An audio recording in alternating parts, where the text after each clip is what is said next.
Ce problème n'a pas été créé par le Rwanda, et ce n'est pas le problème du Rwanda. C'est le problème du Congo. Le M23 n'est pas composé de Rwandais. Le Rwanda a-t-il actuellement des troupes, ne serait-ce qu'une seule, dans l'est de la RDC? Je ne sais pas.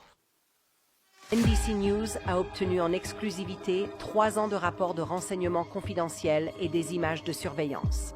Ils nous ont été remis par des contractants militaires engagés pour fournir du renseignement aux forces congolaises. En utilisant des rapports d'incidents supplémentaires des forces de défense du Rwanda, ou RDF, des images satellites et des entretiens avec des combattants, nous avons pu reconstituer le récit de la guerre secrète menée par le Rwanda. Pour la première fois, nous pouvons voir comment le Rwanda a établi des bases avancées sur le sol congolais, comme cette base située à près de 65 km de la frontière, qui servait à armer, former et commander les alliés du M23. Les images divulguées montrent également comment les RDF ont inondé l'est du Congo d'armes lourdes, notamment des mortiers guidés, des mitrailleuses lourdes, des lance-missiles et même des systèmes blindés de défense aérienne. Ils ont mis en place un réseau de tranchées et de positions fortifiées permettant aux soldats rwandais de participer directement au combat. Les contractants à qui nous avons parlé estiment que le déploiement du Rwanda dans l'est du Congo compte désormais plus de 5000 soldats. Un porte-parole du gouvernement rwandais a refusé de répondre à nos questions, mais a déclaré « Le Rwanda agit pour défendre ses frontières et n'a aucune ambition territoriale en République démocratique du Congo ». En chemin, des fissures sont apparues dans la guerre secrète menée par le Rwanda. En mai 2022, les forces congolaises ont affirmé avoir capturé 2 soldats rwandais sur le sol congolais. Le Rwanda a nié ces faits, affirmant que les soldats avaient été enlevés de l'autre côté de la frontière. Mais NBC a obtenu le rapport interne des forces de défense rwandaises sur l'incident, confirmant que ces soldats ont été capturés alors qu'ils participaient à une attaque du M23 contre une caserne militaire congolaise. Le rapport recommande une sanction pour leur commandant, qui a permis à ces soldats de participer à l'attaque tout en portant des insignes militaires rwandais. Pour préserver le secret, le Rwanda a commencé à équiper le M23 et ses propres troupes avec les mêmes uniformes et équipements non identifiables, rendant presque impossible de les distinguer les uns des autres. Pour éviter la capture et l'identification des systèmes d'armes rwandais, il les faisait passer la frontière vers le Rwanda chaque nuit, dans un va-et-vient constant. Les FDR retiraient les corps des soldats rwandais morts du champ de bataille, et lorsqu'ils ne le pouvaient pas, ils les dépouillaient de leurs papiers d'identité et de leurs insignes. Malgré ces mesures, le nombre croissant de morts devient de plus en plus difficile à dissimuler. À l'aide d'images satellites, nous avons compté un à un les sites funéraires dans ce cimetière militaire rwandais. Depuis 2021, le cimetière s'est agrandi de plus de 900 tombes. La plus forte augmentation a eu lieu entre la fin 2023 et le début 2024. Durant cette période, l'armée congolaise a mené une vague d'attaques de drones à l'intérieur de ses propres frontières. Il y a eu tellement de pertes rwandaises qu'ils ont failli perdre la guerre. Cette frappe de janvier 2024 a détruit une base des FDR et un dépôt de munitions près du village congolais de Kiwanja. L'attaque a tué des officiers rwandais qui formaient des recrues du M23.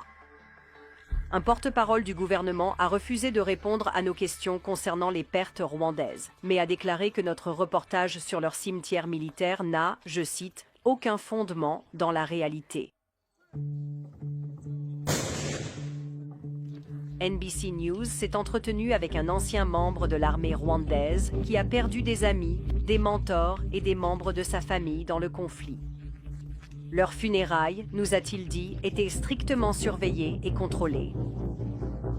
Craignant des représailles du gouvernement, il a accepté de parler à NBC à condition de rester anonyme.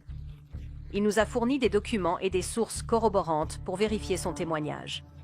Pour garantir son anonymat, nous lisons un extrait de la transcription de son entretien. J'ai un membre de ma famille. C'est mon cousin. Il m'a appelé. Il a dit, l'ennemi est très dangereux ici. Il a dit, nous avons très peur. Et il tremblait. Vous savez, sa voix tremblait. Il est mort le 31 décembre 2024. Ils vous emmènent au cimetière, ils vous montrent le cercueil, puis ils l'enterrent, puis vous rentrez chez vous. Après cela, ils surveillent les familles, leurs conversations, s'ils partagent ce qui leur est arrivé. Ils sont censés rester silencieux. Pour de nombreux Rwandais, le chagrin est plus fort que la peur.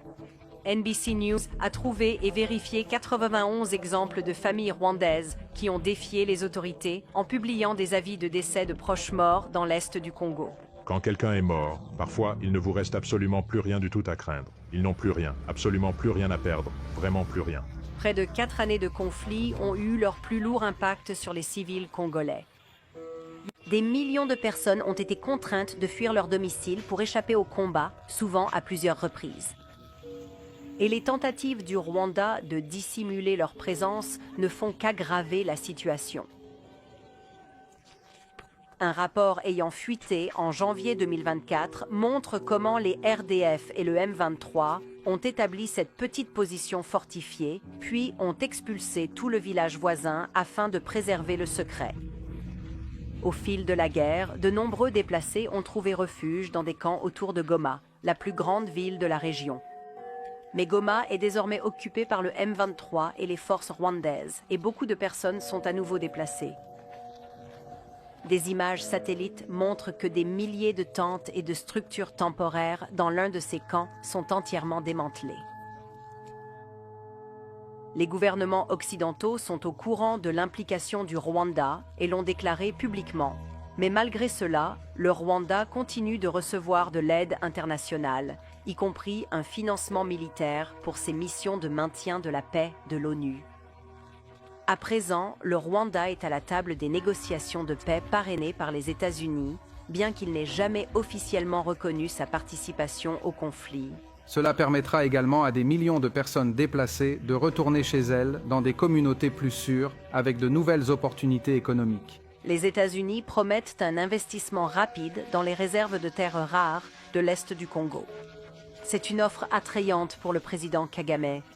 Selon l'accord proposé, le Rwanda profiterait de cet investissement minier et sortirait du conflit sans avoir à rendre de compte pour sa guerre secrète.